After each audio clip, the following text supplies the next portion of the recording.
मेरा नाम राखी है। आज मैं आपको अपनी कहानी सुनाने वाली हूँ। मेरे पति राजेश ने अपनी ज़िंदगी में बहुत मेहनत की। वो ज़्यादा पढ़े लिखे नहीं थे, इसलिए हमेशा से मेहनत और मजदूरी का काम ही उन्हें मिला और घर चलाने के लिए उन्होंने यही किया। हमारे 2 बच्चे हैं। बेटा 10 साल का है और मेरी बड़ी बेटी 16 साल की है। अभी तक मेरे पति ने जैसे तैसे अपना घर चलाया। इस उम्र में भी आज भी हम वहीं पर हैं। अगर काम नहीं करेंगे तो खाने को नहीं मिलेगा, घर नहीं चल पाएगा, बेटा और बेटी की पढ़ाई पूरी नहीं हो सकेगी। मेरे पति की अब ऐसी स्थिति नहीं थी कि वह मेहनत और मजदूरी कर सके। उनसे अब यह काम नहीं होता था। अब हम क्या करेंगे? कैसे अपनी ज़िंदगी को आगे बढ़ाएं? कैसे कमाएं? मुझे और मेरे पति को यही चिंता खाए जा रही थी। नौकरी नहीं है तो अब क्या? फिर मुझे एक दिन बैठे यह ख्याल आया, क्यों ना हम एक छोटा सा ढाबा खोल लें। शहर के बाहर जहाँ से वाहन और गाड़ियाँ आती जाती हैं, वहाँ टिन का छोटा सा छपरा बनाकर चाय और खाने का एक छोटा ढाबा खोल सकते हैं। मैंने अपने पति से यह कहा। उन्होंने कहा कि दुकान खोलने के लिए पैसे। मैंने कहा टिन का छपरा लगाना है, बस उसके लिए पैसे लगेंगे। बाकी सारा खाना बनाने का सामान हम घर से ले जा सकते हैं। थोड़े पैसे में मैंने अपने परिचित से मांगे ताकि हम अपना छोटा सा ढाबा शुरू कर सकें। उनके मन में अभी भी संकोच था। वो बार बार मना कर रहे थे, लेकिन मैंने कहा हम एक बार कोशिश करते हैं और ज़्यादा कुछ नहीं लगेगा। कुछ ही दिनों तक मनाने के बाद वो मान गए और हमने एक छोटा सा ढाबा शुरू कर दिया। पहले दिन में और मेरे पति वहाँ अपने ढाबे पर बैठे थे, लेकिन कुछ खास लोग नहीं आए। ढाबा छोटा और ऊपर से सभी खाने वाले पहले ही अपने ढाबे फिक्स किए होते हैं कि उन्हें कहाँ रुकना है, कहाँ खाना है। हमारा पहला दिन निराशा भरा था। कुछ दिन ऐसे ही गए। कोई इक्का दुक्का लोग चाय पीने रुका करते थे, लेकिन इतना ही नहीं होता था कि हम उससे अपना घर चला सकें। मेरे पति फिर से किसी काम की तलाश में लग गए। उन्हें एक काम मिल गया जहाँ पैसे कम थे, लेकिन हम कम मजदूरी थी। उन्होंने वह कर लिया। लेकिन मैंने ढाबे पर जाना नहीं छोड़ा। अब मैं अपने बेटे और बेटी के साथ वहाँ जाने लगी। हमने हिम्मत नहीं हारी और धीरे धीरे कुछ लोग हमारे यहाँ आने लगे। 1 महीने में ग्राहक और भी ज़्यादा आने लगे। कोशिश करते करते अब हमारे यहाँ रुकने लगे थे। उन्हें घर जैसा खाना मिल रहा था, इसलिए हमारा छोटा सा ढाबा चल निकला। मेरे पति जितना कमाते उससे ज़्यादा अब ढाबे से कमाई होने लगी। देखते ही देखते हमने जो छोटा सा ढाबा खोला था, उससे हमारी आर्थिक स्थिति में बहुत सुधार हो गया। जो कर्जा लिया था वो भी उतर गया। हमें एक नई उम्मीद मिल गई।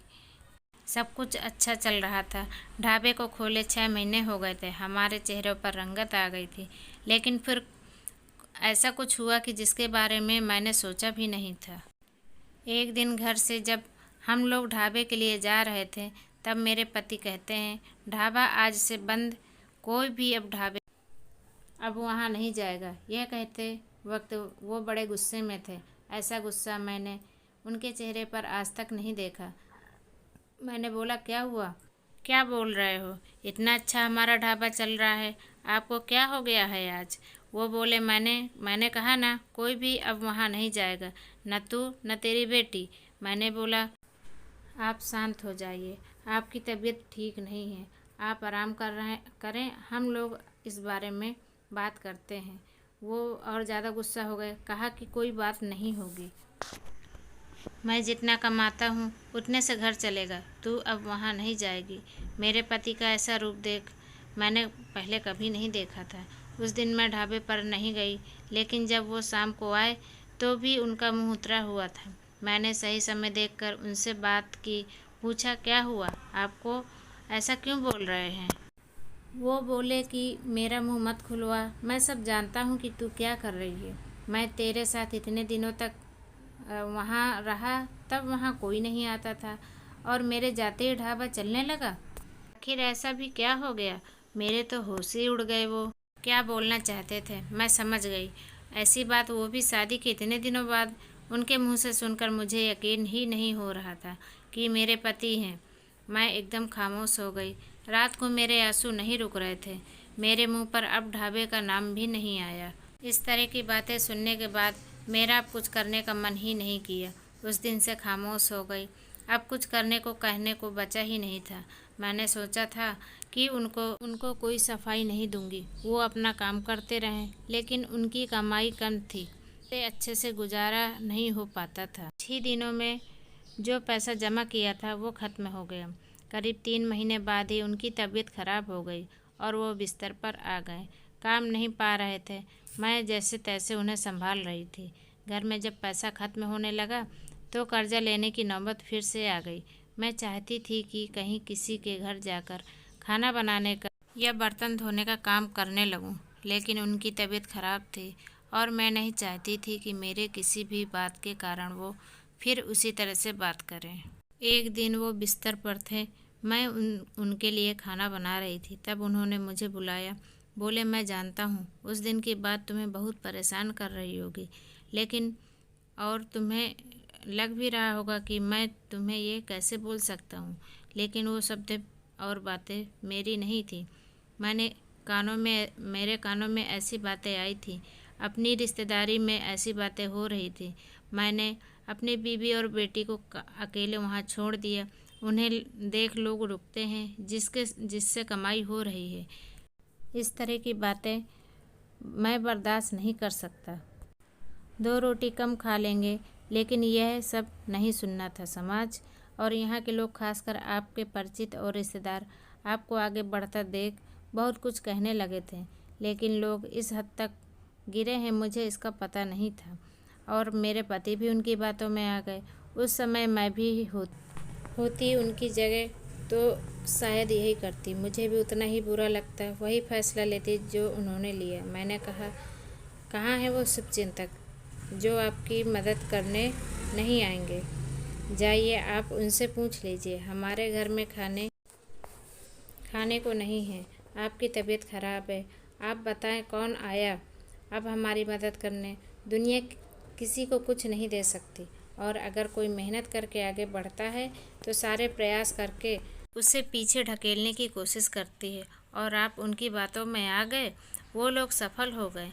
आपको बात बताना है, अब अगर हम भूख से मर जाएंगे तो भी उन्हें बातें मिल जाएंगी।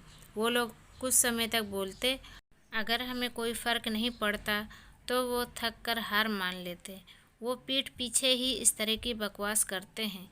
सामने आने की तो उनमें हिम्मत भी नहीं है। उस दिन मेरे पति की आंखें खुल गईं। उन्होंने कहा कि तुम सच बोल रही हो। मैं ही पागल था। लोगों को सफाई देने और उनके आगे अच्छा बनने में अपना नुकसान कर लिया।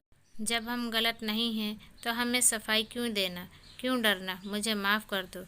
हमें नहीं, उन्हें बदलनी होगी अपनी सोच।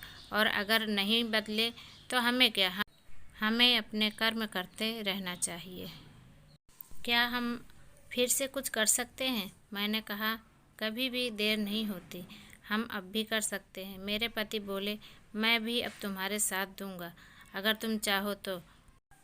मैंने हाँ कहा और फिर एक बार कोशिश की। थोड़ी मुश्किल हुई, लेकिन धीरे धीरे गाड़ी फिर पटरी पर आने लगी।